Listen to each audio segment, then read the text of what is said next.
What if everything you've been told about Jupiter is incomplete? What if the most powerful planet in our solar system isn't just a giant striped ball of gas, but a violent, electrified, storm-choked world hiding forces so extreme they make Earth look fragile? And what if the newest high-resolution images from NASA and the James Webb Space Telescope reveal details so sharp, so unsettling, that they completely change how we see the king of planets? Jupiter is not just another planet. It is the largest planet in the solar system, a true gas giant holding more than twice the mass of all the other planets combined. If you gathered Mercury, Venus, Earth, Mars, Saturn, Uranus, and Neptune together, Jupiter would still outweigh them. That alone should tell you something. This is not a background character in our cosmic story. This is a dominant gravitational force that shaped the architecture of the entire solar system. When we look at the latest real images of Jupiter captured by NASA's Juno mission and the James Webb Space Telescope, we're not just seeing color. We're seeing physics in motion. We're seeing atmospheric science on a planetary scale. We're seeing hydrogen and helium behaving in ways impossible to recreate on Earth. Jupiter formed over 4.5 billion years ago from the same primordial disk that gave birth to the Sun. But here's the twist. It almost became a star.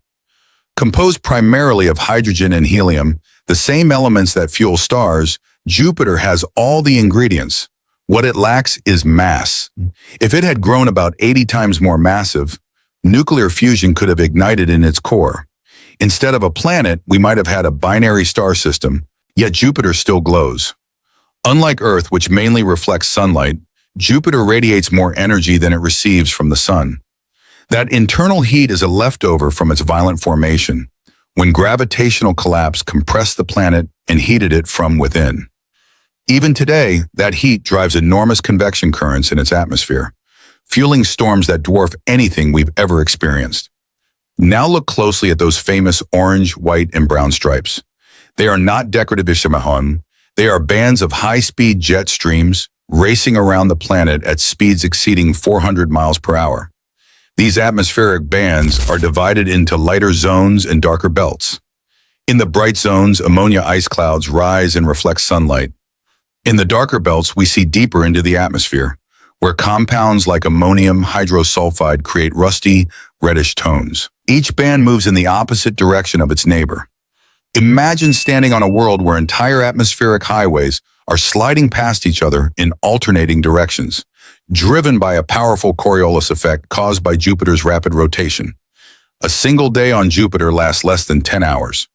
That rapid spin stretches and organizes its atmosphere into dozens of east-west flows, creating the striped pattern that has fascinated astronomers for centuries. But the stripes are just the beginning. At the center of global attention lies the Great Red Spot, the largest storm in the solar system. This massive anticyclone has been raging for over 350 years. Since it was first observed in the 17th century, it is so large that it could swallow Earth whole. Winds at its edge reach up to 268 miles per hour, swirling counterclockwise in a colossal vortex. The Great Red Spot is not just a storm, it is a planetary engine. High-pressure systems on Earth eventually weaken when they lose energy or encounter land. But Jupiter has no solid surface. There are no continents to disrupt the winds. Storms can dive deep into the atmosphere and sustain themselves for centuries. Recent data from NASA's Juno spacecraft suggests that the Great Red Spot extends hundreds of miles below the visible cloud tops. Though it has been shrinking over the past decades, it remains a monster. And its red color? That remains a mystery. Scientists believe it could be caused by complex organic molecules or phosphorus compounds brought up from deeper layers and altered by ultraviolet sunlight. Surrounding the Great Red Spot are smaller storms and white ovals, some lasting for decades. In fact, in the year 2000, 3 smaller white storms merged into a larger vortex known as Oval BA, later nicknamed Red Spot Jr., after it began to take on a reddish hue. Jupiter's atmosphere is a dynamic battlefield of colliding vortices, turbulent flows, and wave patterns known as Kelvin-Helmholtz instabilities, formed when adjacent layers of gas slide past each other. And then there are the poles. When Juno flew over Jupiter's North Pole, it discovered something that shocked scientists. Instead of chaotic turbulence, the spacecraft revealed a near-perfect geometric arrangement of cyclones. At the North Pole, 8 massive cyclones form an octagon around a central storm. At the South Pole, 5, later 6, cyclones arrange themselves in a hexagonal pattern. Each polar cyclone is about 1,500 to 1,800 miles across. And yet, despite their proximity, they do not merge. They maintain their positions like synchronized dancers in a cosmic ballet. This stability has lasted for years of observation, suggesting a delicate balance of vortex interactions and atmospheric physics that researchers are still trying to fully understand. Now let's talk about lightning. For decades, scientists suspected Jupiter had lightning. The Voyager spacecraft first detected flashes in 1979, but Juno revealed something even more astonishing. Jupiter has 2 types of lightning. Deep lightning occurs in water clouds about 30 to 40 miles below the cloud tops, where water exists in ice, liquid, and vapor form, similar to Earth's thunderstorms. These lightning bolts can be several times more energetic than typical lightning on Earth. But the real surprise was shallow lightning. In Jupiter's upper atmosphere, where temperatures drop to around minus 126 degrees Fahrenheit, liquid water should not exist. Yet Juno detected electrical discharges high in ammonia-rich clouds. The explanation involves what scientists call mush balls. During powerful storms, icy hailstones are thrown upward into regions containing ammonia gas. The ammonia melts the ice, forming slushy ammonia water droplets. Collisions between rising ice crystals and falling mush balls create static electricity, triggering lightning at unexpected altitudes. This discovery also solved a long-standing mystery: the missing ammonia in Jupiter's upper atmosphere. Mush balls carry ammonia downward into deeper layers, effectively redistributing the planet's chemistry.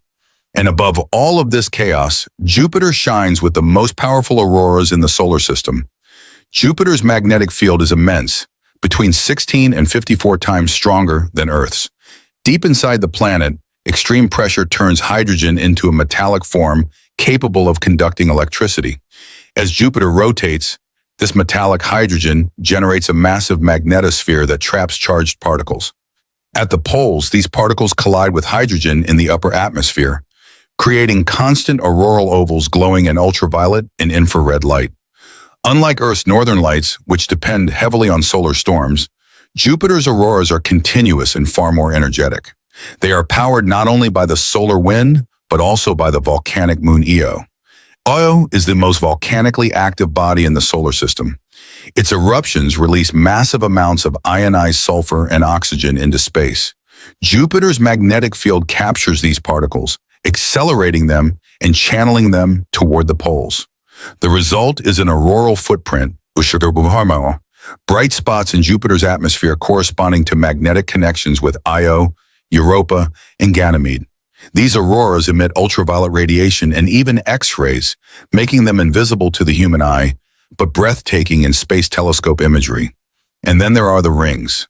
Most people associate rings with Saturn, but Jupiter has a faint ring system discovered in 1979. Unlike Saturn's bright icy arcs, Jupiter's rings are thin, dusty, and almost ghost-like. They are composed of microscopic particles kicked up by micrometeoroid impacts on small inner moons like Adrastea, Metis, Amalthea, and Thebe. When tiny space debris strikes these moons, it ejects dust into orbit, forming a main ring, a halo, and faint outer gossamer rings. These structures are incredibly faint, about 1 million times dimmer than Jupiter itself. They are nearly invisible unless backlit or observed in infrared by instruments like those on the James Webb Space Telescope. All of this, the atmospheric bands, the Great Red Spot, the polar cyclones, the lightning storms, the auroras, and the delicate ring system, is bound together by gravity and rotation. Jupiter's immense gravitational pull acts as both shield and sculptor. It deflects comets and asteroids that might otherwise threaten inner planets like Earth. In 1994, when comet Shoemaker-Levy 9 slammed into Jupiter, the impacts left dark scars larger than Earth, proving that Jupiter absorbs cosmic blows on behalf of the solar system. Without Jupiter, Earth's history might have been far more violent. So when you look at the latest jaw-dropping real images of Jupiter, understand what you're truly seeing. You are seeing fluid dynamics on a scale beyond imagination. You are seeing a planet that almost became a star, still glowing from its birth, still shaping the fate of its cosmic neighborhood. And we have not even descended beneath the cloud tops yet.